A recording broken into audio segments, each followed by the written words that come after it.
região diferente como a nossa, existe um banco diferente de todos os outros. O Banco do Microcrédito, que produz, orienta e gera renda. O Banco da Agricultura Familiar, que cuida e alimenta toda uma nação. Do agronegócio, que fortalece o PIB e exporta para o mundo. O Banco das Pequenas, Médias e Grandes Empresas, que empregam e fazem a economia girar. O Banco da Infraestrutura, que constrói pontes e abre caminhos. Da energia limpa, que protege o futuro do planeta. Da inovação, que cria soluções para o dia a dia. O Banco da Cultura, viva, dinâmica, pulsante. Da geração de renda, com 58 bilhões de reais investidos que influenciaram na geração de milhões de empregos. Isso é bom para todo mundo. Eleito Banco de Desenvolvimento do Ano da América Latina. Não é qualquer banco, é o Banco do Nordeste. Governo Federal. Não! A gente não vai desistir, a gente não vai abaixar a cabeça para quem ameaça a nossa soberania. A gente não vai deixar de usar o Pix é nosso, é de graça e está do lado de todo brasileiro. A gente não vai sossegar vendo você pagar mais impostos do que os super ricos, que pagam nada ou quase nada. A gente não vai deixar que a fome volte a assombrar. Sim, a gente vai seguir. A gente vai sim. Bota comida na mesa com Bolsa Família e o recorde de empregos. A gente vai sim. Se posicionar pela paz quando houver guerras. A gente vai sim. Garantir com o pé de meia que o jovem siga na escola, faça o Enem e se torne universitário. A gente vai sim. Lutar do lado das nossas empresas que exportam e levam a força do nosso trabalho para o mundo inteiro. A gente acredita sim em um país forte e independente. Um país que diz não pros privilégios e sim pra justiça social. Eu digo sim ao povo brasileiro. Governo do Brasil do lado do povo brasileiro. Ao povo brasileiro. Governo do Brasil do lado do povo brasileiro. Ao povo brasileiro. Governo do Brasil do lado do povo brasileiro. Ao povo brasileiro.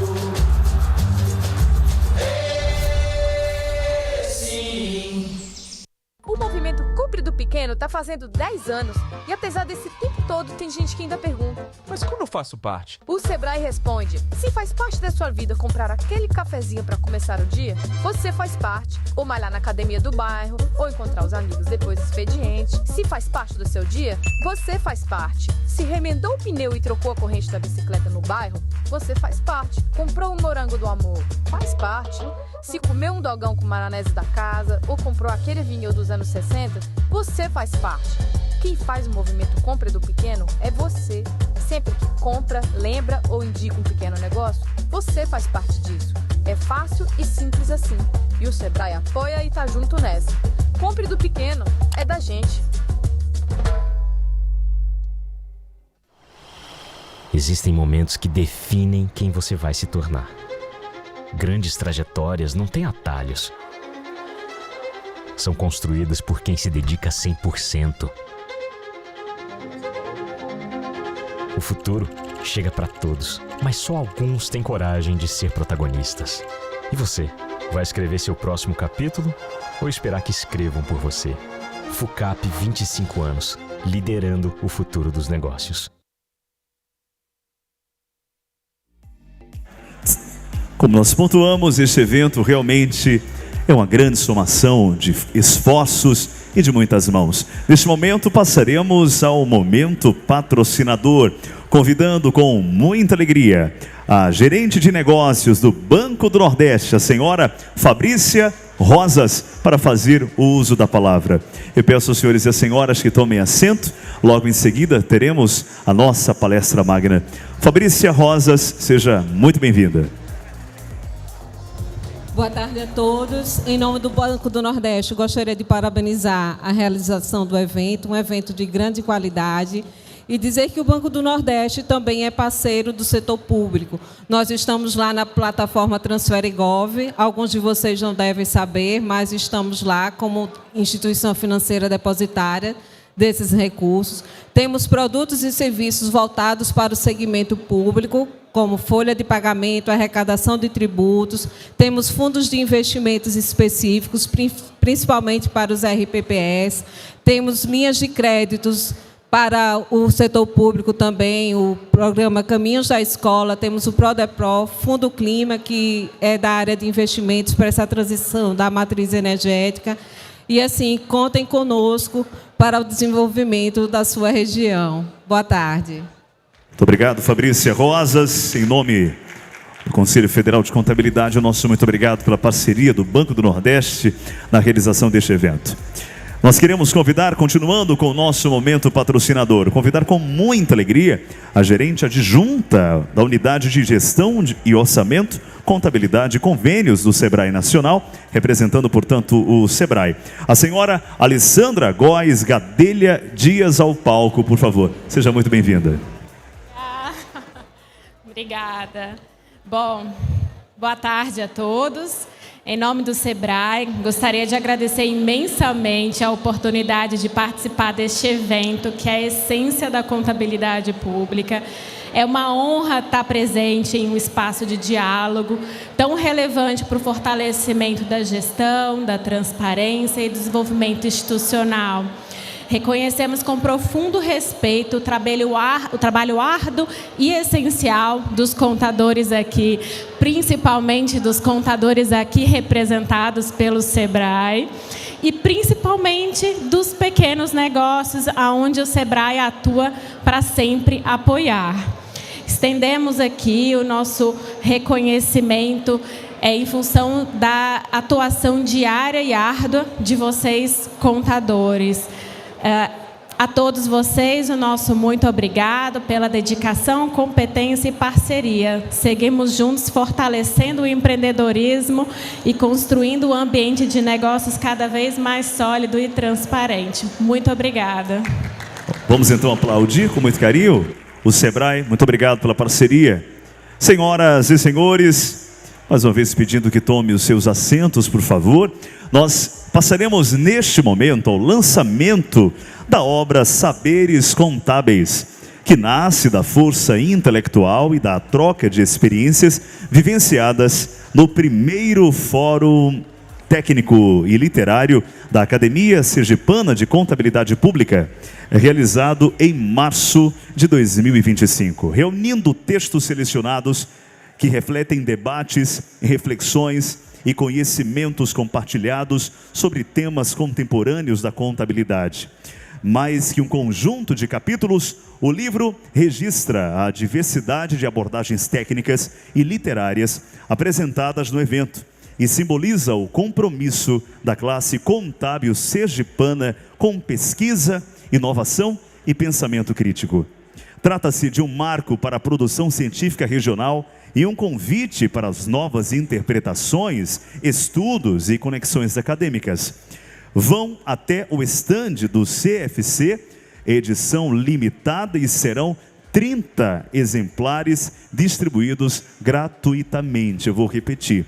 Quem desejar ter hoje mesmo essa obra Saberes Contábeis, basta seguir, por gentileza, até o estande do CFC. 30 exemplares serão distribuídos gratuitamente. Mas não esqueçam, podem baixar no site da Academia. Senhoras e senhores, informamos que houve uma pequena alteração, e peço a atenção dos senhores e senhoras, houve uma pequena alteração na programação.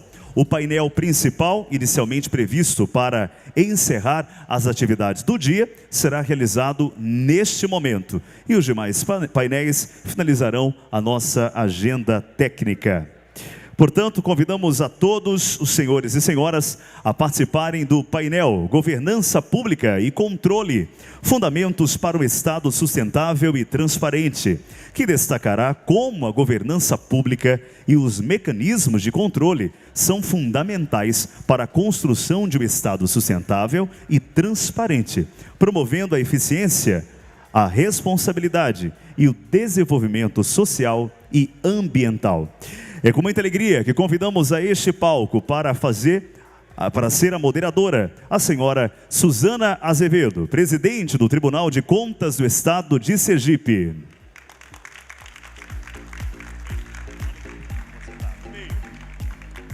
Convidamos também, senhoras e senhores, o painelista Augusto Nardes, ministro do Tribunal de Contas da União e fundador da Rede Governança Brasil, que dentro de alguns instantes fará, portanto, a composição deste painel. Convidamos também Edmar Camata, presidente do Conselho Nacional de Controle Interno e secretário de Controle e Transparência do Estado do Espírito Santo. Seja muito bem-vindo. Senhoras e senhores, o painelista Augusto Nardes participa neste momento de uma reunião online. Dentro de alguns instantes fará, portanto, a composição deste painel. Com a palavra, neste momento, a moderadora, a senhora Suzana Azevedo.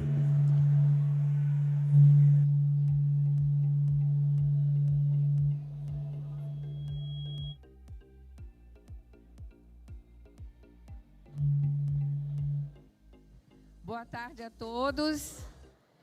Eu queria agradecer ao nosso sergipano mais ilustre da contabilidade brasileira, o nosso presidente do Conselho Federal de Contabilidade, o Dr. Aécio Dantas, pelo convite de estar aqui hoje em um evento tão grandioso como esse, onde trouxe todos os estados brasileiros para Sergipe. Parabéns e obrigado por escolher Sergipe para esse grande evento. Queria agradecer também o nosso presidente do Conselho Regional, Iones, que está aqui, o nosso grande amigo e parceiro de várias iniciativas no Tribunal de Contas sobre governança, contabilidade pública, orçamento público, transparência, e com muita alegria que nós estamos aqui hoje com essa fera. Aqui é uma fera, Edmar Camata é uma fera do controle interno, já esteve no Tribunal de Contas de Sergipe, percorre o Brasil inteiro, não é? Levando a palavra do controle interno, levando a palavra da governança, da transparência, e eu tenho certeza que a palavra dele na tarde de hoje vai ajudar muito a todos os contadores que estão aqui. E principalmente os contadores que trabalham no setor público, que trabalham com contabilidade pública. Então, eu fico muito feliz de dividir esse palco aqui com também o ministro Augusto Nardes, que é um homem que trabalha muito sobre a questão da governança, tem 3 livros publicados sobre governança, faz diversos cursos sobre governança, e hoje nós vamos estar aqui, agora de tarde, com o ministro Nardes falando sobre governança, o Edmar Camata falando sobre governança, e tenho certeza que vamos sair daqui enriquecidos com as palestras da agora da tarde. Muito obrigado, e vamos passar a palavra aqui ao Edmar.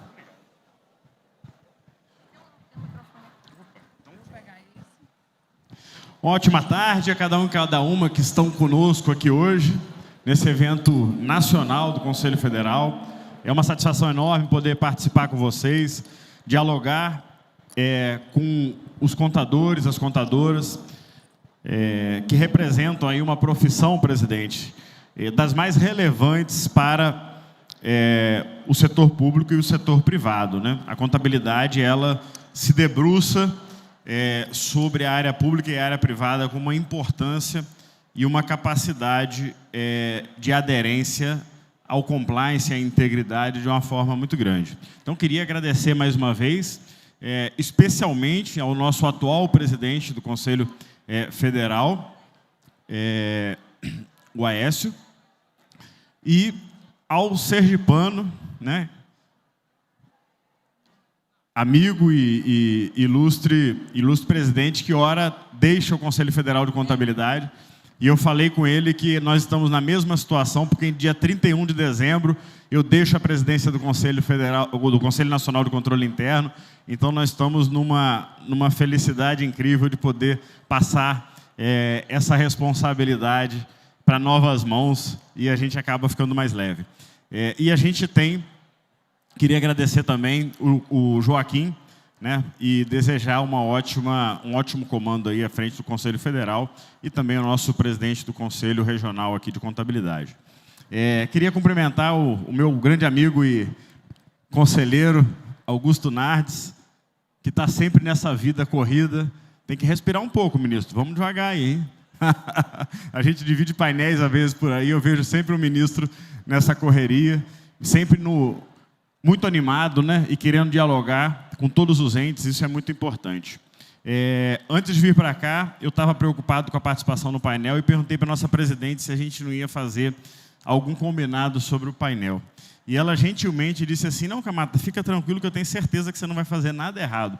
Eu acho que tem um excesso de confiança acontecendo aqui no ambiente. E quando eu estava vendo as fotos aqui do evento, eu vi que tinha tanto espaço para colocar a imagem e a apresentação, que aí eu transformei, eu ia fazer um diálogo aqui, presidente, a gente ia conversar sobre governança e sobre sustentabilidade. Mas aí eu preferi colocar uma apresentação com algumas imagens para valorizar mais esse ambiente aqui, bonito que está. Então vou pedir aos colegas aí da técnica que coloquem a nossa apresentação. Nós vamos falar aqui sobre governança pública e controle. Antes disso, eu queria fazer um disclaimerzinho aqui. Eu tive um momento muito especial da minha vida, que foi no controle social, o ministro sabe disso. Foram 12 anos à frente de uma entidade de controle social, sociedade civil, fiscalização de poder público, município, Estado, e foi um período de muito aprendizado. Eu sou do Estado do Espírito Santo, inclusive queria cumprimentar meu amigo e presidente do Conselho Regional de Contabilidade, Walter Leno, um grande companheiro e amigo.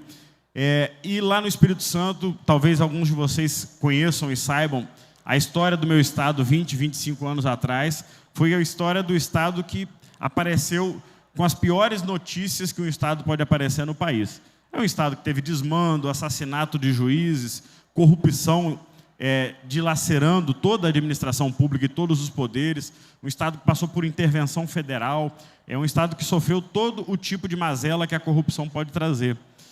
Mas é um estado que deu a volta por cima a partir de 3 pilares muito importantes. Sociedade civil atuante, né? E a sociedade civil não tem substituto para uma sociedade civil atuante, ela é importante e necessária. Instituições fortes, né? A presença de instituições capazes de reagir a momentos de desmando e de interesses que não eram os interesses coletivos, né? E, principalmente, liderança política, né? Todo esse processo de mudança ele se faz com cabeças e mentes atuantes que sejam capazes de fazer a virada política também e comandar tudo isso. Então, esse aprendizado na sociedade civil me mostra, e é aí que eu vou citar a profissão específica do contador, a importância que a responsabilidade na atuação profissional tem para a democracia, para a república, para o Estado democrático de direito, né? O contador ele tem um papel insubstituível, por exemplo, no processo eleitoral, né? Processo eleitoral sem a responsabilidade profissional do contador seria um conto de fadas acontecendo. E o contador ele entra em determinados momentos, né, da prestação de contas com uma responsabilidade profissional que é insubstituível. E os conselhos de contabilidade, eles têm um braço muito forte que faz, às vezes, e faz uma atuação de sociedade civil. Eu cito o exemplo do meu estado mesmo, onde o Conselho Regional de Contabilidade é quem recebe a sociedade civil para fiscalizar os municípios em transparência, ministro Augusto Nardes, na avaliação da ONG Transparência Internacional. Então, é o Conselho Regional de Contabilidade que faz toda essa ligação. E por que eu estou falando isso? Porque nós estamos aqui para falar de governança ligada à sustentabilidade, de controle ligado à sustentabilidade. E o braço mais visível da sustentabilidade hoje são as 3 letrinhas, o ESG, né? Então, acredito que todos aqui já tenham ouvido, né, e aprendido um pouquinho sobre responsabilidade social, ambiental e boa governança. Esse é um desafio que foi lançado lá atrás. Eu vou passar rapidinho aí a minha formação, para que vocês saibam, já que não foi lida, mas o principal de tudo isso é que eu tenho Ravi e Dante, 2 jovens de 10 e 14 anos em casa, é a parte principal da minha biografia e com quem eu aprendo todos os dias. E aí, é impossível a gente não falar de sustentabilidade sem falar de Kofi Annan, em 2004, foi quem lançou um grande desafio, que é o ESG. Foi um desafio dirigido, vou me permitir aqui a gente fazer uma discussão sobre o conceito de ESG, como que ele nasceu, para que a gente possa conversar um pouquinho sobre sustentabilidade aplicada à governança pública. Em 2004, em uma reunião da ONU, o Kofi Annan, então na presidência da ONU, lançou um desafio para as maiores instituições financeiras do mundo. E qual era esse desafio? Era o desafio de que as instituições financeiras utilizassem, incorporassem ingredientes de responsabilidade social, de responsabilidade ambiental e de boa governança no mercado de capitais, no mercado financeiro. Esse foi um desafio feito lá. Todo encontro da ONU, ele lança uma série de novas preocupações, e a preocupação do Kofi Annan veio em um momento em que o mundo estava radicalmente degradado, com o aquecimento global já em evidência, né? Esse desafio feito pelo Kofi Annan não foi algo que saiu do nada. Ele saiu porque, nesse momento, passou-se a ver que as empresas que se preocupassem com fatores ambientais, sociais e de governança, elas lucrariam mais. Então, ali não era nenhum tipo de intervenção estatal nas empresas. Era uma oportunidade de negócio para que as empresas, para que as instituições financeiras, para que o mercado de capitais pudesse agregar fatores de sustentabilidade e, com isso, ganhar mais dinheiro. Então, era um desafio, acima de tudo, capitalista, mas que faria bem para o nosso planeta. Passados 20 anos, né, o termo ESG, ele amadureceu, ele foi atacado, ele passou por novas feições, ele alterou, amadureceu. E hoje, quando a gente fala de ESG, a gente fala do desafio privado e a gente fala da importância de ter poderes públicos que entendam o que são mudanças climáticas, o que são adaptações climáticas, o que são preocupações climáticas e, acima de tudo, saibam quais os seus papéis como poder público, como instituição privada, para que a boa governança possa superar alguns dos males mais perigosos para o mundo hoje. Quando a gente fala de ESG, é muito importante, portanto, lembrar que, primeiro, a gente tem uma preocupação que nasceu para o mercado privado. Mas o poder público ele pode e deve se conjugar ao investidor, ao empreendedor, para que as suas preocupações ambientais possam dar resultados. Eu costumo dizer que todo governo, seja ele estadual, municipal ou federal, ele sabe onde ele consegue chegar com investimento social, ele sabe onde ele consegue chegar com investimento educacional, e ele sabe onde ele não consegue chegar com os investimentos, inclusive em segurança pública, né? Porque os estados também têm recursos limitados, os municípios também têm recursos limitados. Então, para começar falando de ESG e de aplicação dele na governança, é importante saber que a instituição privada, a empresa, o investidor, ele vai muito bem quando ele consegue entrar onde o Estado não entra. Tem uma amiga que é palestrante, e ela tem uma palestra que ela fala durante 2 horas. A palestra dela, o tema é o seguinte: ESG não é investir no time de futebol do bairro. E ela explica para as empresas que fazer uma política de sustentabilidade é muito mais do que você simplesmente financiar algo que você gosta, ou que você acha bonito, ou que vai dar um resultado elegante para a sua instituição empresarial. Mas investir no social, ele depende de que você consiga reportar o que você fez de uma forma que você comprove que você mudou a vida de pessoas, que você tem um investimento continuado, que você agregou valor, inclusive, ao seu produto, né? E nisso, estados e empresários eles podem caminhar muito bem. É importante fazer um disclaimerzinho também aqui, e uma lembrança importante, de que falar de ESG não é falar da turma que gosta de abraçar árvore. Eu gosto de falar isso. Eu adoro movimentos ambientais, acho muito importante, mas falar de ESG, acima de tudo, é falar de investimentos em empresas, investimentos também feitos por governos, que possam agregar valor a produtos, que possam gerar valor em imagem também para as empresas, mas que se reproduzam nos produtos que elas vendem. Então, quando o Conselho Federal de Contabilidade, por exemplo, foi o primeiro do mundo a lançar as normas globais de sustentabilidade, no ano de 2024, isso agregou valor ao produto que o Conselho vende, né? Não que o Conselho venda produtos, mas isso agregou valor a todo esse leque de produtos que a contabilidade e a profissão contábil entregam. Então, é inevitável falar disso, né? Quando uma nova norma contábil, né, agora relacionada aos relatórios de auditoria, é colocada em consulta pública, essa norma contábil, Haroldo, nosso conselheiro, ela também gera uma agregação de valor em cadeia para a profissão do contador, né?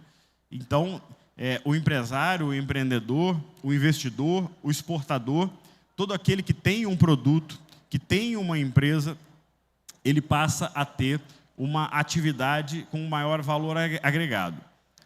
A gente pode lembrar, por exemplo, de uma grande fazenda que trabalha com exportação, que se ela tiver um selo verde, se ela tiver um reporte de sustentabilidade, se ela tiver uma comprovada política de sustentabilidade, ela vai ter um caminho de exportação muito mais fácil. Poderia pegar o exemplo do café lá na minha terra, o Espírito Santo, que nunca teve um preço tão alto, o café arábica, quase R$3.000 a saca. E a gente vê o quê? Uma parte dessa agregação de valor é por quê? É porque se comprova uma cadeia de sustentabilidade que vai da produção, aliás, vai desde antes da produção até a entrega final. E tudo isso passa pelo contador, porque o reporte de sustentabilidade é muito relevante. O ESG também não se confunde com movimentos ambientais. Acho que é importante a gente falar isso. Porque os movimentos ambientais são aqueles que falam assim, ó, não degrade a natureza, não faça aquilo. O ESG ele é uma pauta de positividade, e com todo respeito aos movimentos ambientais, dos quais eu também tenho muito apreço, mas o ESG é uma pauta de viabilidade financeira. Como que a gente comprova isso? A gente comprova isso quando os países reunidos na COP30 começam a gerar entendimentos de que alguns países não vão conseguir reduzir a pegada de carbono e que é necessário abrir uma viabilidade para esses países que não vão reduzir pegada de carbono a partir do quê? Do investimento deles na compra de créditos de carbono. Até 50% dos países que não conseguirem atingir a meta, empresas, vão poder comprar créditos de carbono de países que têm créditos para vender. Então, a gente vê que se fosse uma pauta de negativismo, se fosse uma pauta de, olha, não faça isso, não explore esse produto mineral, esse produto natural, seria uma pauta de proibir. E o ESG ele vem com a viabilidade, ele vem com um caminho de como podemos fazer isso, mantendo o nosso compromisso com a sustentabilidade. Então é importante a gente fazer também esse registro para a gente começar a entrar no tema principal da nossa explanação. E considerando, claro, que aquecimento global não é fake news, né? Considerando que são fatos de que o mundo esquentou, de que várias atividades profissionais se tornam mais difíceis. Basta ver se a gente consegue encontrar alguém para trabalhar na roça a meio-dia, não existe mais. Se a gente consegue fazer com que determinadas atividades que são ao ar livre aconteçam. Então, é importante a gente lembrar que aquecimento global é uma realidade e que se o planeta aquecer mais 1,5 grau, a gente vai ter uma série de atividades que se tornam proibitivas. E aí vem a importância das categorias profissionais e sua influência na pauta da sustentabilidade. Eu já falei aqui, então, que o Conselho Federal de Contabilidade ele inovou ao ser o primeiro do mundo a lançar as normas de sustentabilidade. Isso fez com que o Brasil se jogasse num movimento muito mais rápido e que tem que ser aplaudido, para que a gente tivesse empresas de todos os portes, pequenas, médias e grandes, entendendo e praticando essa pauta.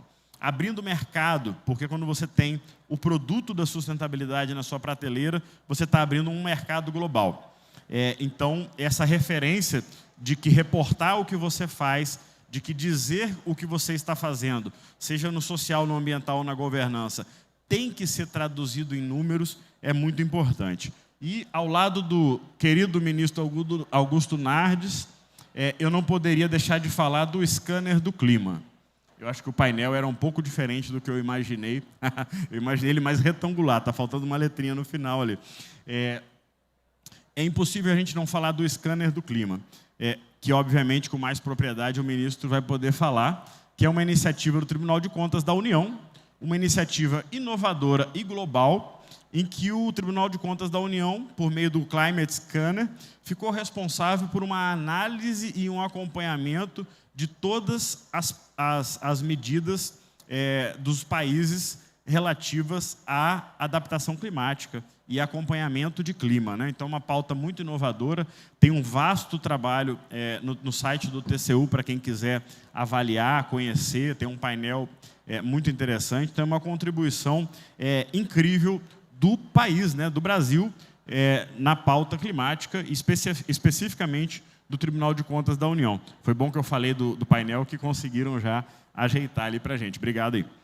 E com isso, a gente começa a ver que o ESG, na verdade, ele é um grande agregador de boas práticas, ele não traz nada de novo, ele é um grande agregador de boas práticas, em que, se você consolida essas medidas, que podem ser 10, podem ser 20 ou podem ser 500, de acordo com o produto que você quer gerar, você consegue consolidar uma política de boas práticas, né? Se a gente for olhar nas boas práticas sociais, existem centenas de evidências que começam a entender qual é a incidência de cada uma dessas ações. Se a gente vai para boas práticas ambientais, a gente pode começar a ver cadeias de fornecedores, por exemplo, que é uma medida muito interessante de como as empresas podem entender a incidência das boas práticas nas suas áreas. E quando a gente vai para a boa governança, né, a aplicabilidade de integridade, transparência, bons sistemas de ouvidoria, ouvir os empregados, né, ouvir os fornecedores, né. Hoje tem alguns países da Europa que começam a exigir, por exemplo, que grandes empresas tenham sistemas de ouvidoria eficientes. Por quê? Porque o empregado, o trabalhador, ele tem direito ao ambiente de trabalho justo, né? Ele tem um ambiente, a saúde laboral, né? Então, essas pautas começam a se tornar cada dia mais importante, e o ESG como um grande agregador. Onde que entra o perigo? O perigo entra quando a gente começa a fazer algo que a gente não consegue comprovar. O perigo entra quando a gente começa a querer divulgar algo que a gente não fez direito. E aí, esse perigo, ele vale para empresas, ele vale para governos, ele vale para pessoa física, né? Para quem gosta de Netflix aí, aproveitando o feriado que está chegando, tem um documentário muito interessante lá que se chama Queda Livre, que é a história da maior empresa de aviação, quando ela se jogou no lançamento de uma nova aeronave sem divulgar que seria necessário capacitar novamente os pilotos. Não foi uma busca imediata da empresa pela viabilidade financeira de um lançamento, e ela mentiu para isso. Ela mentiu e ela não informou que aquele produto que ela estava lançando, aquela nova aeronave, ela trazia a necessidade de capacitar novamente pilotos do mundo todo. Ou seja, a segurança foi jogada de lado, e com isso veio a queda de várias aeronaves, em que a empresa sabia exatamente o que estava acontecendo, mas era uma busca imediata por lucro, por retorno para os acionistas. Isso tudo está documentado de uma forma muito interessante e incrível, que mostra o quê? Se você deixa de lado a segurança, se você deixa de lado o compromisso, se você deixa de lado o relacionamento com a comunidade, ou seja, pautas que estão muito dentro do ESG, você passa a se jogar em um mercado sem propósito, né? O propósito, ele é esquecido. Então, Queda Livre, para quem quiser assistir, mostra tudo isso que eu estou falando na prática, como que fenômenos como greenwashing e social washing, que é a maquiagem verde e a maquiagem social, podem fazer com que a gente perca tudo, com que governos percam tudo, com que governantes percam a possibilidade de se reeleger, com que empresários percam patrimônios familiares conquistados durante anos, quando se deixa de lado, por exemplo, a boa governança, quando se deixa de lado, por exemplo, a necessidade de uma licença ambiental para um determinado investimento. E eu estou falando com mais insistência sobre esse tema, porque quando o Conselho Federal de Contabilidade e os conselhos regionais, então, eles se comprometem com relatórios de sustentabilidade de forma normatizada, é um impulso muito grande para que a gente possa gerar o quê? Comparabilidade das práticas de ESG. A gente não passa a mais ver laranja e maçã da mesma forma. A gente passa a poder acompanhar resultados. A gente passa a poder... governos, inclusive, começam a poder entender qual que é a incidência e a participação social de empresas.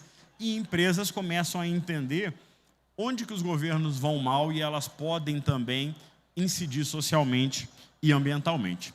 E aí, finalizando já a nossa fala, lembrando, e aí voltando, acho que acabou.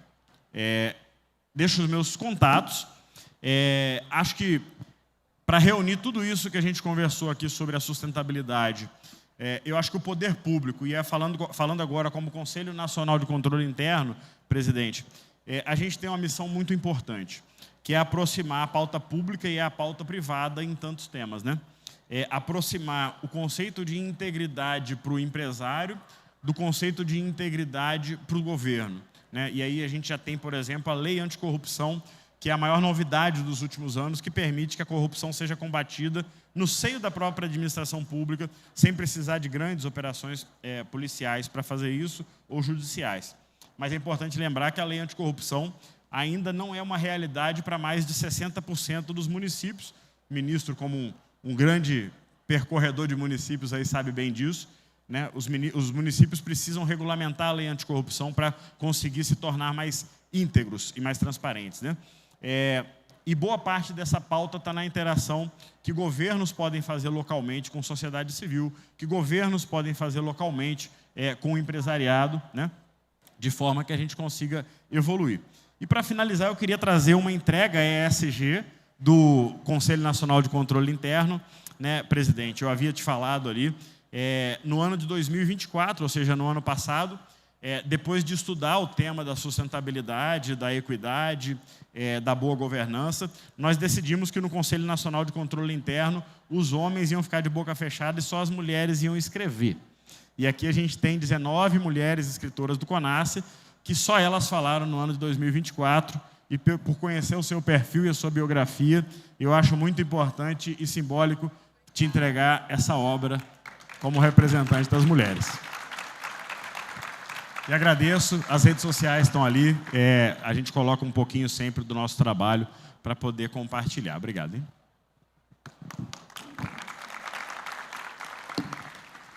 Eu gostaria de agradecer a doutora Edmar pela palestra que nos traz hoje um tema tão atual, né, que é a governança com sustentabilidade, e dizer o seguinte, que no Sistema Tribunais de Contas nós temos o programa de transparência pública, onde nós trabalhamos o ano inteiro em todos os tribunais para que a transparência dos seus gestores, dos nossos jurisdicionados, eles realmente possam cada dia mais se aprimorar e fazer com que a transparência pública fique realmente à altura daquele que está pesquisando, que está procurando, e que o gestor possa mostrar, né, que a transparência pública é um dos princípios da boa governança. Então, o que acontece? Agora nós fomos premiados pela segunda vez, o Tribunal de Contas de Sergipe ficou com o Diamante, né, o prêmio Diamante. Aqui no estado, vários municípios ficaram. O ano passado, o estado de Sergipe ficou em segundo lugar em transparência pública. Eu disse que o Pará ficou em primeiro. Tem alguém do Pará aí? Né, o Pará ficou em primeiro lugar e nós ficamos em segundo lugar. Eu disse que esse ano nós tínhamos que trabalhar muito para poder chegar ao primeiro lugar. E estamos esperando agora em Florianópolis receber esse positivo, que realmente a gente possa passar para o primeiro lugar. E dizer também um pouco da experiência da sustentabilidade no Tribunal de Contas, governança com sustentabilidade, quando nós fizemos um programa de sustentabilidade, criamos o selo verde para incentivar todos os municípios, 75 municípios sergipanos, a fazer com que tenham um olhar diferenciado na sustentabilidade. Nós temos um sol o ano inteiro e, infelizmente, o Estado de Sergipe hoje ainda é muito pouco no poder público a questão da energia solar, a questão da energia eólica. Então, nós precisamos incentivar, através, como Tribunal de Contas, como órgão fiscalizador e indutor de políticas públicas, para que os nossos jurisdicionados, os nossos gestores estaduais e municipais, eles possam incentivar uma energia limpa em todas as suas áreas, nas escolas, postos de saúde, nos seus prédios, secretarias. Então, lá no Tribunal de Contas, nós estamos inaugurando agora em dezembro todo o nosso estacionamento com placas solares, né? Criamos também uma comissão de sustentabilidade. Acabamos com 8.000 saquinhos de lixo por semana no tribunal. Imagine isso, né, em recursos financeiros e também na questão da degradação desse plástico, quanto seria. E aí nós estamos trabalhando ainda. E agora, no mês de dezembro, nós vamos premiar todas as grandes iniciativas. Já tivemos a comissão julgadora e 16 projetos vão ser premiados. E aí, isso tudo faz parte da governança, faz parte da integridade, faz parte com que a gente possa melhorar o planeta, mas também trazendo benefícios econômicos, porque nós vamos diminuir aí a questão hoje, nós temos um valor de mais de 1,5 milhão em energia por ano, então nós vamos economizar, e com essa economia nós já vamos, esses recursos já vão para outros setores do próprio tribunal, e fazendo com que realmente a gente possa cumprir a ODS do meio ambiente, que até 2030 o Tribunal de Contas vai estar. Além disso, nós temos também toda a água canalizada da chuva, ela vai para os nossos tanques, né? Para nossos tanques, essa água é reutilizada. Então, eu acredito que o Tribunal de Contas de Sergipe tem feito um trabalho muito primoroso na questão do meio ambiente e também na questão social, porque não é só sustentabilidade na questão ambiental, mas também na parte social, com seus servidores, fazendo palestras.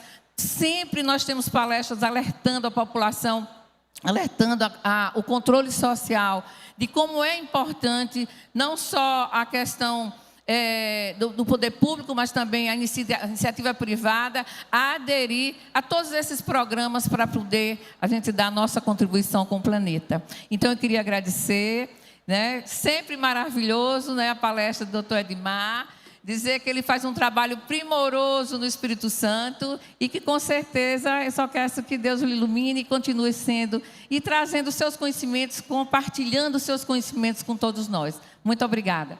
E passo a palavra agora ao doutor Augusto Nardes, o nosso ministro, que vai falar um pouquinho de governança, de integridade, sustentabilidade, compliance, todas essas matérias que fazem parte hoje, né, da boa governança. E eu tenho certeza que, como sempre, um expert no assunto vai também trazer muitos ensinamentos importantes para uma plateia tão seleta dos contadores do Brasil.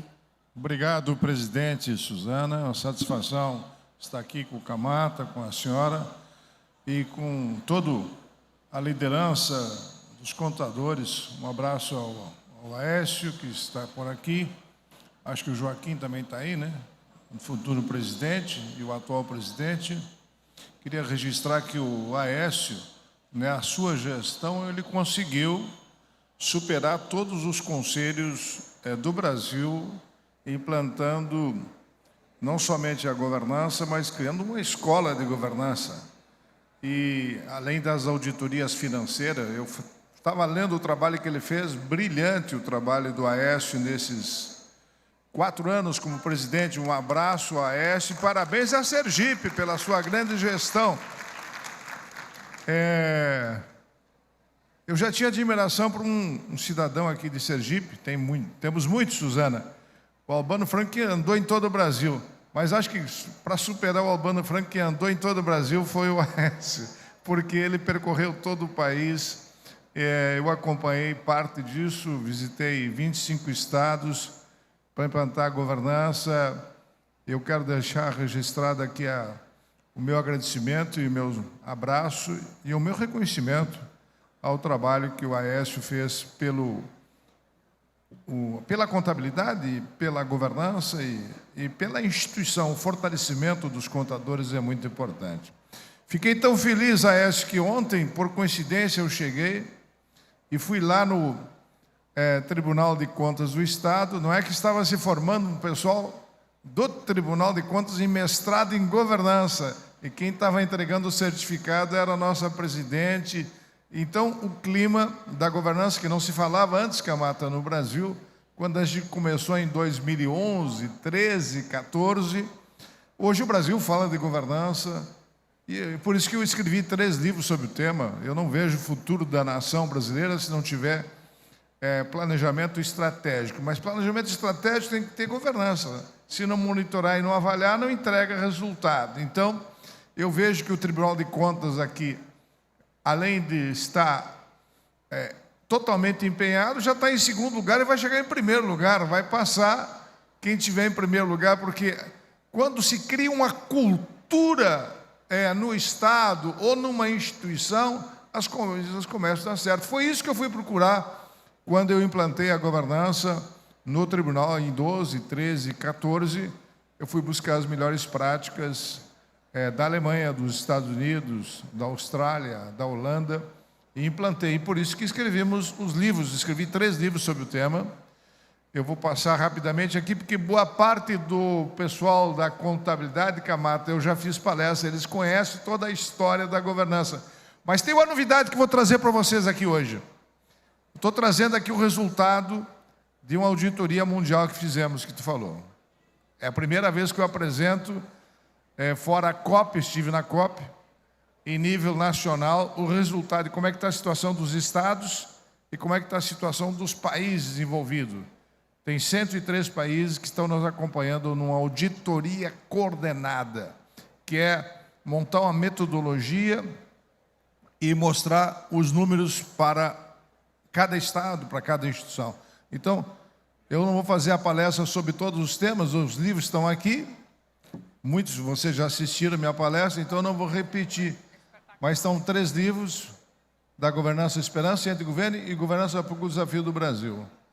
E tem outros itens importantes, que eu também não vou mostrar aqui, toda a estrutura que a gente montou de governança para a nação, e o projeto que a gente montou para o país, que a governança é que intermedia tudo, estou passando rapidamente, dando o direcionamento como fosse uma viagem de navio, né, que tem que ser bem estruturada.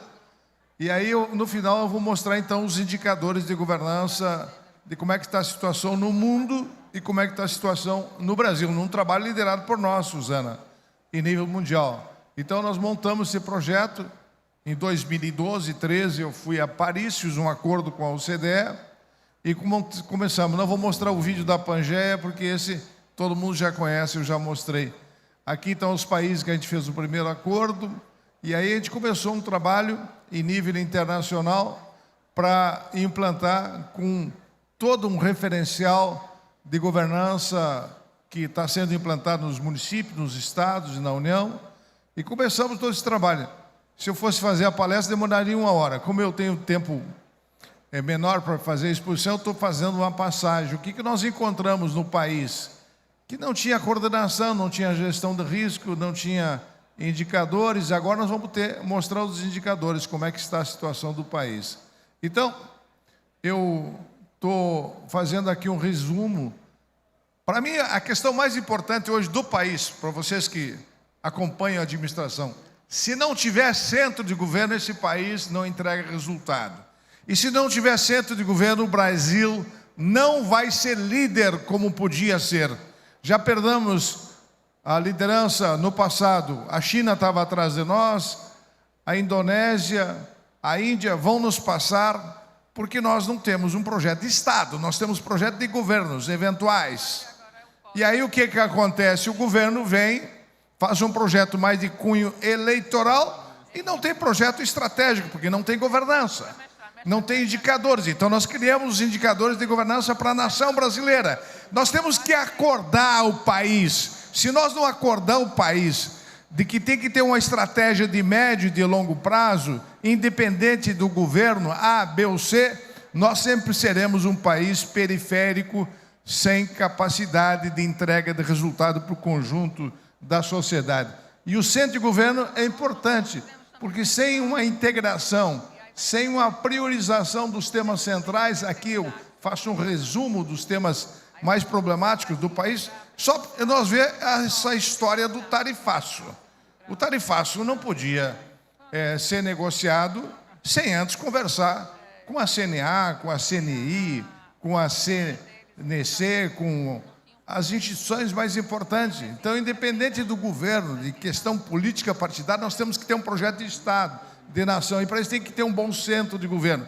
O Brasil não falava disso. Nós escrevemos um livro sobre centro de governo, Governança, o Desafio do Brasil, da Governança à Esperança, que foi a criação dos indicadores. Então, começamos um projeto para a nação brasileira. E aí foi feito um acórdão, eu fui relator em 2015, 17 conseguimos montar o projeto.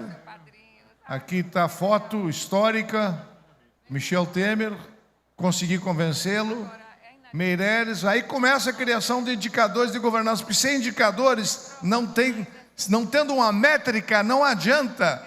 Como é que você vai avaliar, monitorar se não tem métrica? Então, ter uma métrica é muito importante. Nós montamos esse projeto, então, e aí que são os números de 2014. Praticamente não tinha governança no Brasil. Não se falava. Pode ver que somente 14 aprimorado nos municípios, 15% nos estados, 26%. Isso em relação ao papel do líder. Aqui tem um líder, o Aécio é o líder, o Joaquim está assumindo. Se o Joaquim não se empenhar, não direcionar, é como um pai e uma mãe. Se ela não assumir a liderança dos filhos, os filhos vão virar drogados. Tem que ter, acima de tudo, uma capacidade de liderar. Sem líder, um país não vai. Sem líder, uma instituição não vai. E essa instituição está aqui hoje, concentrada e discutindo o futuro do país, porque teve um líder com competência, como o presidente anterior, meu conterrâneo gaúcho que está aqui, fez o seu papel, e agora o Joaquim vai fazer. Os contadores são preparados. Eu comecei minha vida como contador. Eu sei da importância que cada um dos senhores possui, mas o Brasil tem que ter mais técnicos preparados como os contadores, que possam orientar não somente uma pequena empresa, mas fortalecer as instituições como vocês fortaleceram nessa tua gestão aqui, Aécio. Então, nós temos que mostrar esse trabalho para o país. Está aí a reforma tributária, não vou falar. O Aécio disse que vai ter um debate da reforma tributária. Então não vou falar sobre a reforma tributária. O que eu posso dizer e mostrar para vocês, eu já fiz uma palestra esse dia lá em Foz do Iguaçu, sobre a reforma tributária, para contadores. E eu não vou aqui fazer a exposição, mas o que eu posso dizer é que o governo atual já aumentou 27 vezes impostos em 3 anos. E aí até tem comentários como o ex-ministro que coloca a situação do país. Também não vou mostrar para vocês. Aí chega no tema que a Suzana está coordenando. Vamos falar sobre desenvolvimento sustentável. Não vou para os temas mais áridos, que certamente vocês vão discutir aqui, né? A questão da reforma tributária, que eu vejo com não muito boas perspectivas, especialmente para os prestadores de serviço. Para a agricultura vai aumentar 28%. Não vou entrar no debate, vou deixar vocês debater aí. Mas eu estou louco para falar, mas não vou fazer essa fala. Eu vou falar sobre IGG, ISD e ESGO, que nós criamos indicadores de governança e desenvolvimento sustentável no Brasil. Além de criar indicadores sobre governança de pessoas, governança de TI, governança de compras, a Lei 14.133, fui eu que regulamentei, tem que ter capacidade de avaliar as compras para não gastar mal o dinheiro. Nós compramos por ano, o Brasil todo, R$1 bilhão. É muita compra, então tem que fazer uma avaliação.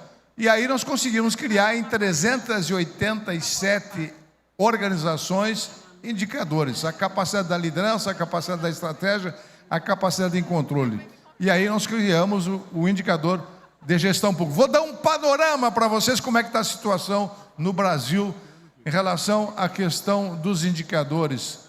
Rapidamente, está havendo uma evolução, o fato de nós avaliarmos, o papel do líder já tem mais noção, o líder o que tem que fazer, passou de 19 para 31, a estratégia passou de 12 para 36, o controle passou de 19 para 54. Então começou a melhorar o país. Onde está mais verde está aprimorado, onde está mais vermelho é inicial. E assim o patamar verde melhorou o Brasil nas práticas de gestão de pessoas também, de 6 para 29, de TI, de 15 para 29, a gestão de contratações também melhorou. Então o país começa a melhorar. Aí chegamos no tema central, que o Camata já levantou a bola para mim, eu fiquei muito feliz. Obrigado, Camata. Que realmente nós estamos liderando no mundo essa questão climática. Está aqui a Renata, minha esposa, que preside uma rede de governança climática, que está fazendo um trabalho maravilhoso. Levanta aí, Renata, para o pessoal ter que conhecer. Se alguém quiser conhecer, aqui está um especialista, um aplauso para a Renata aí, uma especialista em governança climática. Ela fundou uma rede, eu estou apoiando. É uma rede que está dando orientação no Brasil todo. Então, é importante a questão do clima. E aí eu vou mostrar para vocês esse projeto, rapidamente. Primeiro, nós fizemos uma auditoria na região amazônica, onde está o Indimapa, criamos uma situação para ver a gestão e a governança do Brasil e da América Latina. Fizemos primeiro em 9 estados da Amazônia, depois fizemos em toda a América Latina. Depois nós passamos a fazer em nível mundial. Aí nós fizemos já na Europa, aí com 2.400 áreas de reserva. Fizemos no Oceano Atlântico, fizemos no Oceano Pacífico. Passamos para a Europa, Espanha e Portugal. E aí veio a ideia, Camata. O pessoal tinha medo, e eu disse, vamos fazer, vamos ter coragem. Eu fiz um vídeo, o vídeo que eu não mostrei ali, o vídeo da Pangeia, eu fiz em 12, 13, 14. E agora estamos com a auditoria mundial comandada pela Intosai, que nós presidimos. Eu vi que era possível fazer uma auditoria mundial, mas tem que ter determinação, coragem, perseverança, e nós tivemos. E conseguimos fazer, então, essa auditoria em nível mundial, que eu posso mostrar aqui um resumo, mas já vou mostrar os resultados, como é que estão os estados do Brasil e os países no mundo todo. Isso eu mostrei lá na COP, eles ficaram impressionados, mas o Brasil está liderando? Sim, o controle está liderando. É o Tribunal de Contas da União, juntamente com a Intosai, que é uma organização mundial do controle que reúne 193 países. E a primeira auditoria deu 103 países. Aqui está a evolução, então nós fizemos primeiro na região amazônica, na América Latina, depois fizemos com a Europa e agora nós estamos fazendo em nível mundial, que se chama Climate Scanner, que é uma avaliação que o Camata há pouco falou, que está repercutindo no mundo todo essa liderança feita pelo controle em relação ao mundo. E aí nós mapeamos o planeta e começamos a andar por todo o planeta quando nós presidimos o Sistema Mundial do Controle, se chama Intosai. É a Organização Mundial do Controle, que para os contadores é muito importante. Como vocês também têm a Organização Mundial do Controle, não é isso, Aécio?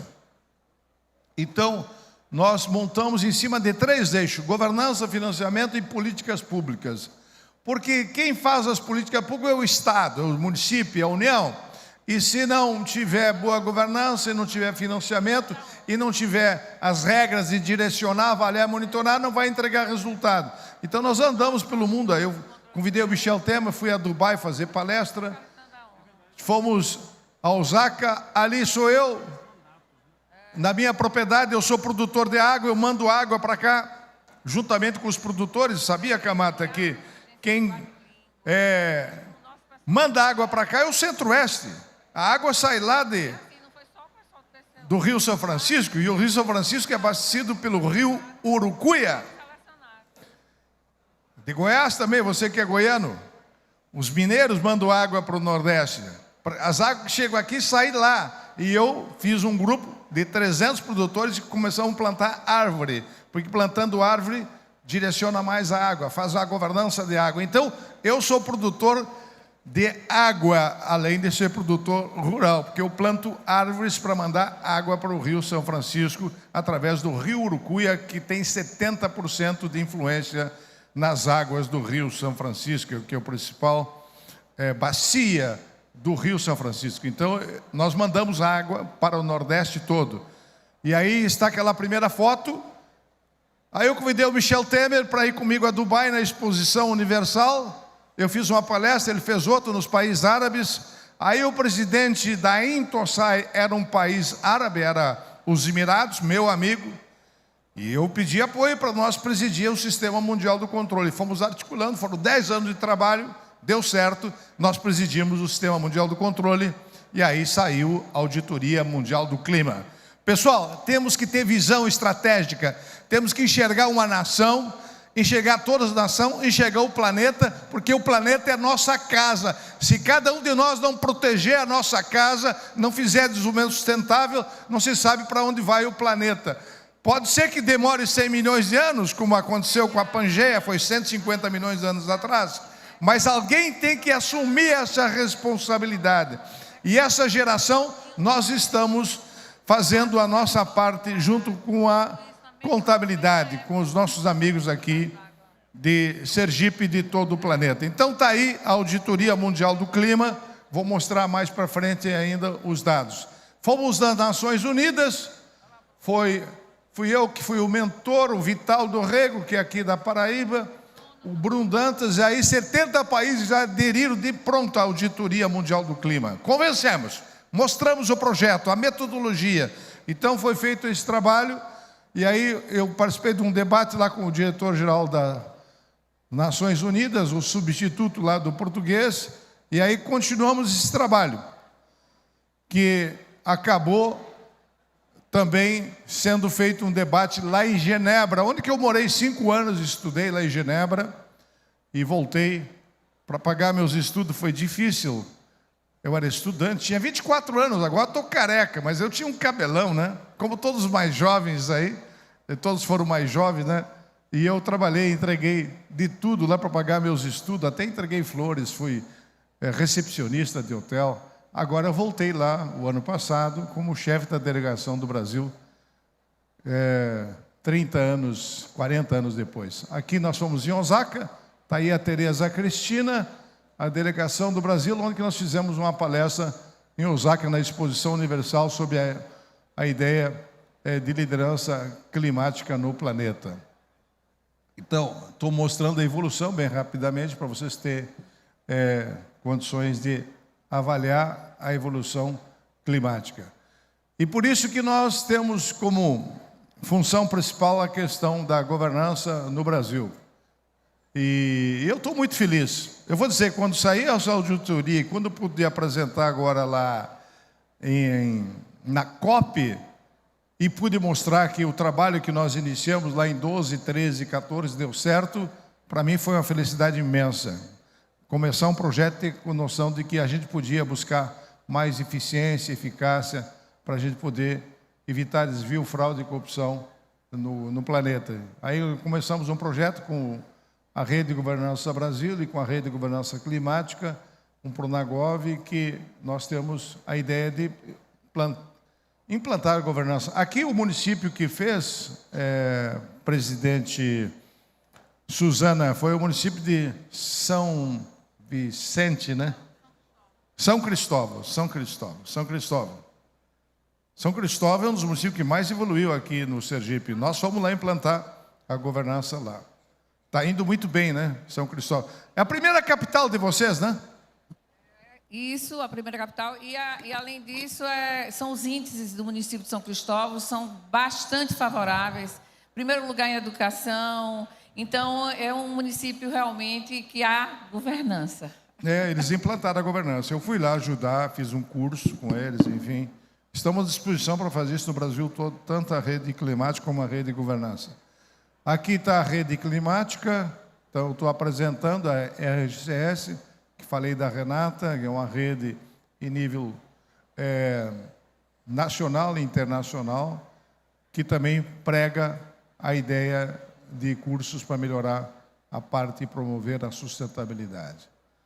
Já indo para a situação do score climático, que é um dos principais objetivos da rede, que mostra a posição da entidade em relação às melhores práticas climáticas no mundo, um score climático que está já sendo feito com 14 indicadores, é um trabalho maravilhoso, quem quiser conhecer, está aqui a Renata, eu já apresentei ela, é muito importante para vocês acompanhar quem tiver interesse.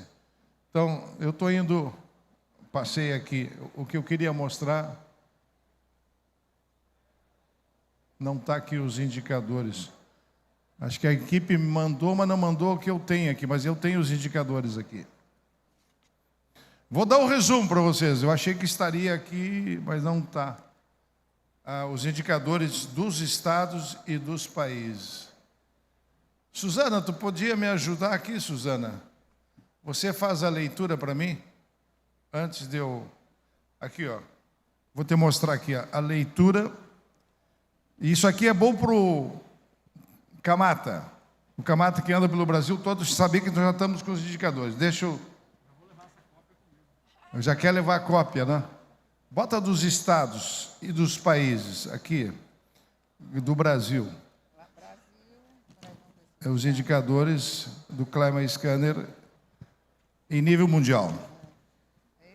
Quer que eu leia? 9 em cada 10, pode ler.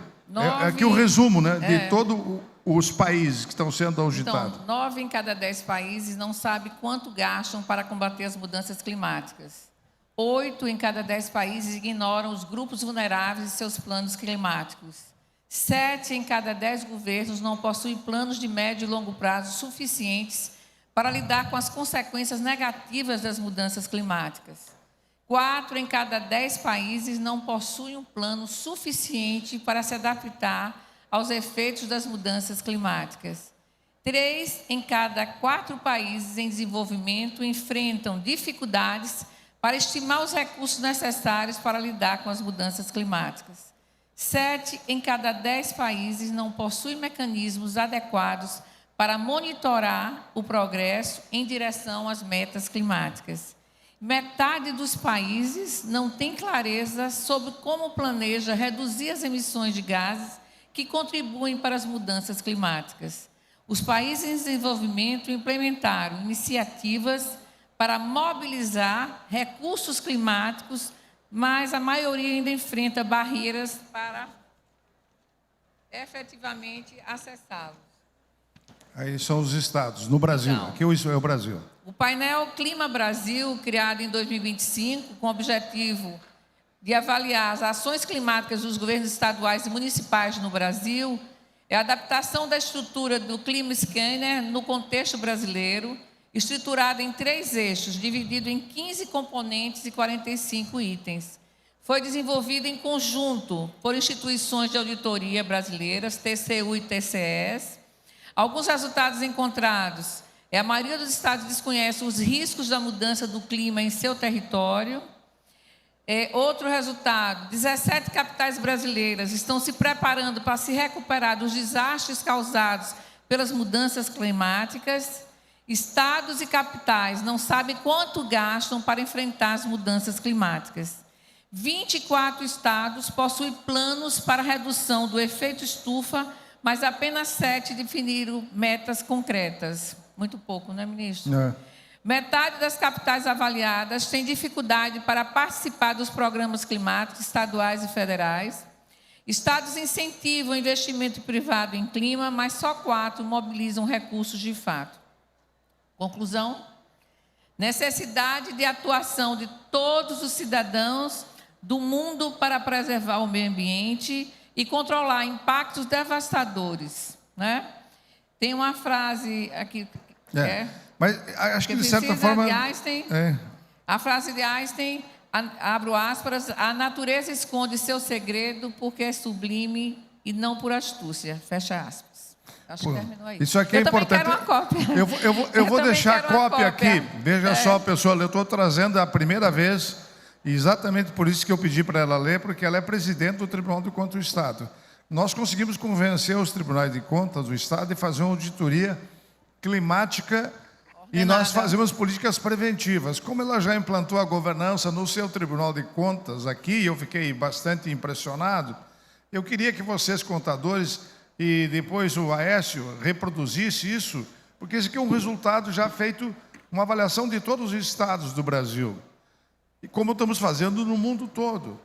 E aí começa a se criar uma cultura de governança climática. O Rio Grande do Sul teve 3 enchentes, 2 secas, o estado está arrasado. O Rio Grande do Sul estão aqui os gaúchos, eu encontrei uma turma, pessoal de Estrela, não sei se eu vi o pessoal de Estrela aí, está aí o pessoal de Estrela, não sei se estão na palestra aqui, de Lajeado, aquela região do Vale do Taquari, foi tudo destruído, subiu 29 metros lá a água, 29 metros, levou casa, levou tudo.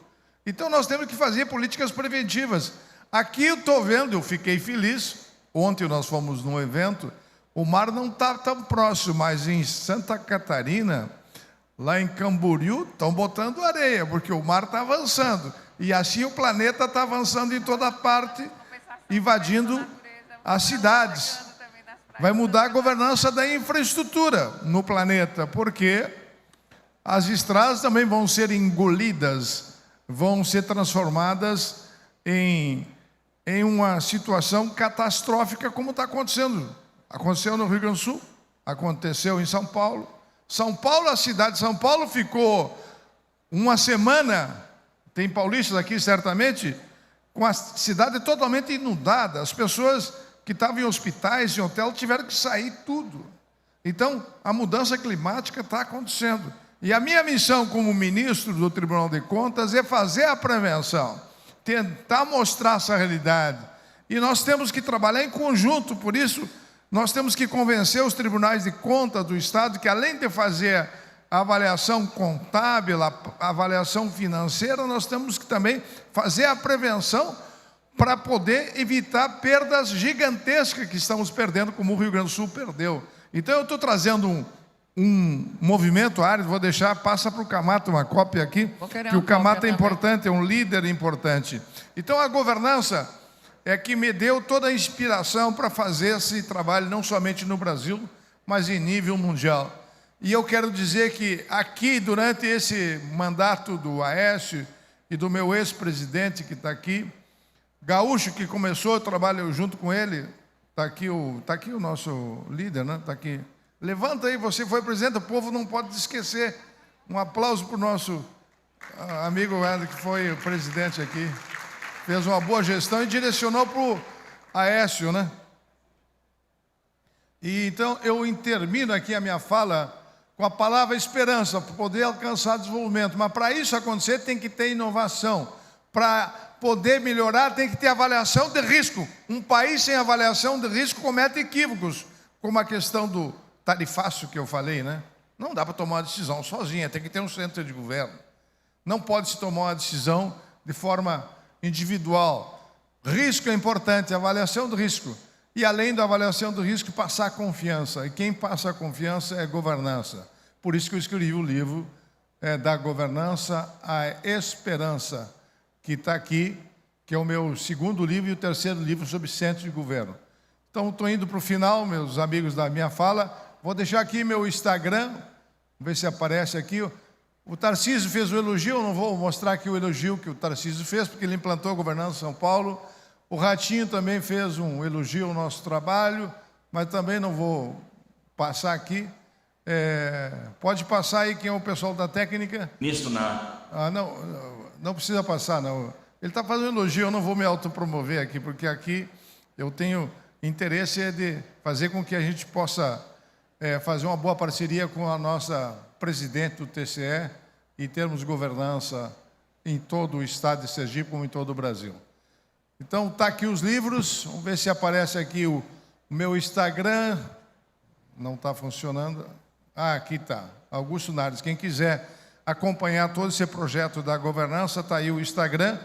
Pode focar, pegar o meu Instagram para a gente poder receber também informações de vocês, para que a gente possa interagir em conjunto. Então, minha amiga Suzana, muito obrigado. Eu tenho que pegar um avião, porque amanhã eu tenho sessão. Eu fiz uma sessão um pouco daqui, amanhã eu tenho que fazer outra sessão. Trabalhei um pouco via internet aqui, mas amanhã eu tenho uma sessão mais pesada e eu tenho que estar presente amanhã lá no Tribunal de Contas da União. Mas fica a expectativa de que a gente possa trabalhar com todos os tribunais do Brasil, com todos os contadores. Eu tenho uma crença, para mim finalizar, Écio. Nós temos no Brasil mais de 10 milhões de profissionais. Você foi presidente do Conselho Federal e do Conselhão. O Conselhão são todas as profissões do país. Eu investi muito, junto contigo nós fizemos um curso de orientação para os conselhos de profissões. Nós temos que apostar, investir, trabalhar junto com os profissionais mais importantes da nação. Claro que os contadores é uma das profissões mais importantes, mas também com os engenheiros, com os enfermeiros, que é o maior de todos os conselhos, né? O CONFEM. E assim, com o engenheiro, com todas as profissões que nós possuímos no país, para fortalecer e criar cultura da governança no Brasil. Sem cultura, sem estratégia de médio e longo prazo, o país não tem perspectiva e não tem futuro. Não é isso, Camata? Porque você também trabalha com os técnicos. Sem um bom profissional, você não tem uma boa decisão. Eu, no tribunal, consegui ter um conhecimento que na Câmara e no Senado a gente não tem na mesma dimensão, mas o Tribunal de Contas da União é uma instituição avançada. E hoje nós temos esse projeto que se transformou num projeto mundial, que é a governança climática sendo comandada pelo Tribunal de Contas da União. Nós crescemos tanto que nós hoje auditamos as Nações Unidas. Por 6 anos o Tribunal de Contas está auditando as Nações Unidas. Foi um projeto que a gente começou, mas sem os auditores, sem os técnicos do Tribunal de Contas, sem os profissionais como os contadores, nós não teríamos chegado a essa posição de presidir o Sistema Mundial do Controle, de fazer auditoria geral nas Nações Unidas, como estamos fazendo. Então, quero agradecer e dizer a você, Aécio, que você prestou um grande serviço para o Brasil. Me sinto feliz de ter andado contigo, com toda a equipe. Está aqui o Bruno Citônio, que andou comigo em várias partes do Brasil, fazendo o curso, juntamente com a nossa presidente, a Sandra. Não sei se está aqui a Sandra, mas se não tiver, fica o meu abraço também, que me deu total apoio. Estou me despedindo da sua gestão. Esperamos que o Joaquim possa fazer um grande trabalho, como você fez, dando sequência à liderança que os contadores têm no Brasil. Como eu tenho que pegar um avião agora, meus amigos, desejo um bom encontro, um bom evento, e esperamos nos encontrar brevemente para não perder a fé e nem a esperança. Porque quando a gente perde a fé e a esperança, a vida perde o sentido. E a vida só tem sentido por nós estarmos aqui, além de confraternizar, temos solidariedade, temos esperança que podemos transformar este país. Um abraço a todos e muito obrigado.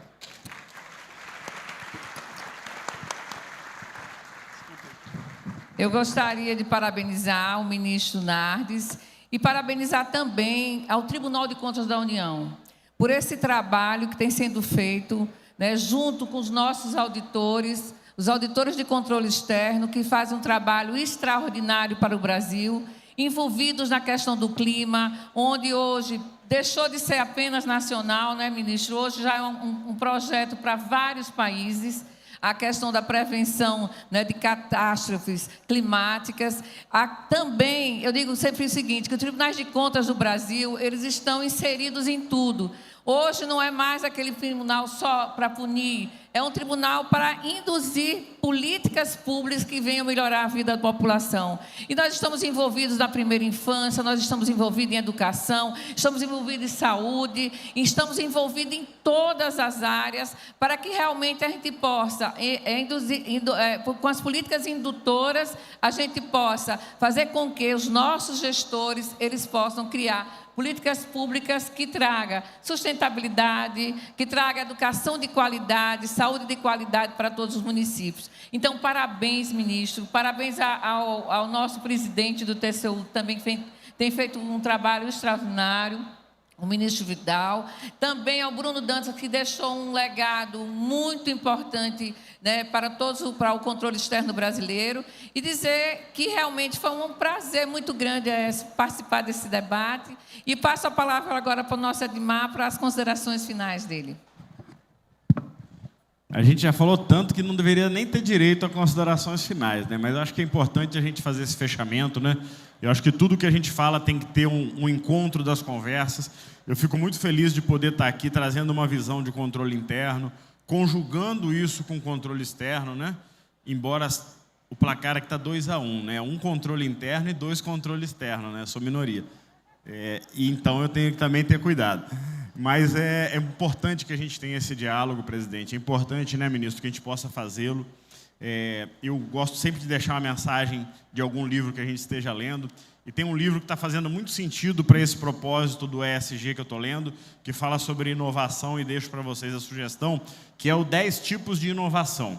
10 tipos de inovação é um livro que, obviamente, fala sobre inventar coisas, inventar formas de fazer as coisas. Mas uma frase que ele traz e que eu achei muito interessante é quando ele fala que hoje inovar, na verdade, é conseguir dialogar e integrar soluções, né?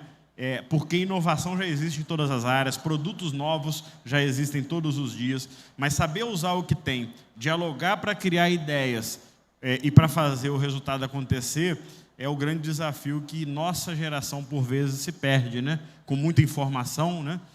Qualquer pessoa hoje tem acesso a muito mais informação do que qualquer gênio do passado já teve, e a gente tem que saber utilizar isso em prol do propósito, do coletivo, do resultado, né? Então, fico muito feliz de estar aqui mais uma vez agradecendo ao nosso atual presidente, ao futuro presidente, pela oportunidade de dialogar com a categoria que é das mais importantes para a mudança que o Brasil precisa ter nos próximos anos. Mas eu queria também dizer do papel do controle interno, né, Edmar? Porque nós trabalhamos muito com o controle interno, fazemos muita capacitação do controle interno, tanto que agora está dizendo a você que nós estamos lançando uma MBA, né, em controle interno, para ajudar todos os controles internos do estado de Sergipe e que eles possam prestar serviços ainda, né, com maior excelência, porque muitos prefeitos hoje, eles devem muito ao controle interno. O trabalho do controle interno, temos aqui 2 do controle externo, nós como 1 do controle interno, mas com certeza o papel do controle interno é um papel importantíssimo para a governança, importantíssimo. Então vamos terminar aqui, a coordenação pediu para eu presentear aqui o ministro, também o Edmar, e eu vou pegar o meu também.